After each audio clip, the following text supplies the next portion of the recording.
আচ্ছা তোমরাই বলো, সপ্তাহে একটা দিন তো মানুষের একটু রেস্টের দরকার, বা মানুষের একটু ঘুরতে বেড়াতে তো ইচ্ছে হতে পারে। আমরা হোম মেকার যারা আছি তারা তো সারা সপ্তাহ বাড়িতেই বসে কাটাই, তাদেরও তো একটু ইচ্ছে হয় সপ্তাহে একটা দিন অন্তত একটু ঘুরতে বেরোই, বাইরের হাওয়াটা খেয়ে আসি।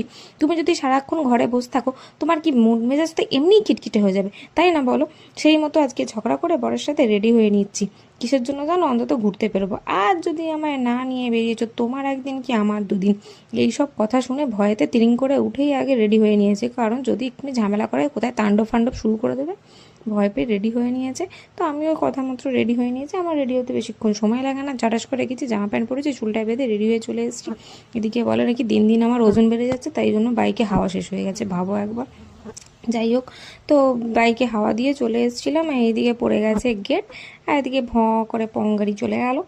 তো উনি যাওয়া অবধি আমরা ততক্ষণ একটু ওয়েট করলাম, বললো দাঁড়াও আগে আমাকে দর্শন করো তারপর তোমরা যাবে। তো ওনাকে দর্শন টর্শন করে নিয়ে এবার আমরা আবার এই গাড়ির মেলা দিয়ে মেলা দেখতে দেখতে চলে যাচ্ছি। আজকের ওয়েদারটাও ভীষণ ভালো ছিল। তো সেই মতো ঝগড়াঝাটি থেকে মনটা একটু ভালো করে নিলাম, যেহেতু নিয়ে একটু বেরিয়েছে তাই ভাবলাম বেকার ঝগড়া করে লাভ নেই, সেই তো আমারই বর। তো চলে এসেছিলাম কিছু কেনাকাটা করার জন্য, কয়েকটা জিনিসপত্র কেনাকাটা করতে। এমনি এমনি নিয়ে বেরিয়েছি কয়েকটা দরকারে কেনাকাটা করার জন্য। শেষমেশ লেডিস পারফিউম দেখছি নিজে মাখবে বলে, বলে না ছেলেদের থেকে আমার মেয়েদের পারফিউম বেশি ভালো লাগে। कैसा आदमी है ये। যাই হোক, লাস্ট মোমেন্টে নেইনি, কিছু কিছু কেনাকাটা করার ছিল, সেই সবগুলো কেনাকাটা করলাম, একটু ঘুরলাম। আর এদিকে দেখো পোজ দিতে বলেছি বলে কেমন ভ্যাবলা কান্তর মতো তাকিয়ে আছে। এই লোকটাকে নিয়ে আমি আর পারি না।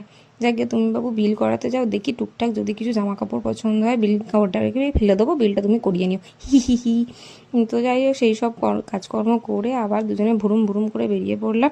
এদিকে আমার মুখ হয়ে গেছে বাংলার পাস ঘুরতে নিয়ে যাব বলেছিলাম বলে শুধু এইটুকু দরকারি জিনিস কিনে আবার বাড়ি নিয়ে চলে যাচ্ছে ভেবে খুব মনটা খারাপ হচ্ছিলো। তারপরে দেখি পাশে মেলা বসেছে। মেলা বসেছে তো এমনি এমনি বাড়ি যাওয়া যাবে না, মেলায় ঘুরতে নিয়ে যেতেই হবে। তো ওখানে কি সুন্দর সুন্দর দেখো কতগুলো ক্লিপ বিক্রি করছিল, তো আমি সেখান থেকে দুখানা ক্লিপও কিনে নিয়েছি।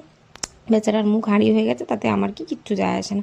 শুধু মেলা থেকে খালি হাতে বাড়ি গেলে হবে, বাড়ির জন্য তো কিছু নিয়ে যেতে হবে, তাই জিলিপি নিয়ে বাড়ি চলে এসেছি। তো আজকের ভিডিওটা এই পর্যন্তই। কেমন লাগলো অবশ্যই জানিও। মিনি ব্লগগুলো তোমাদের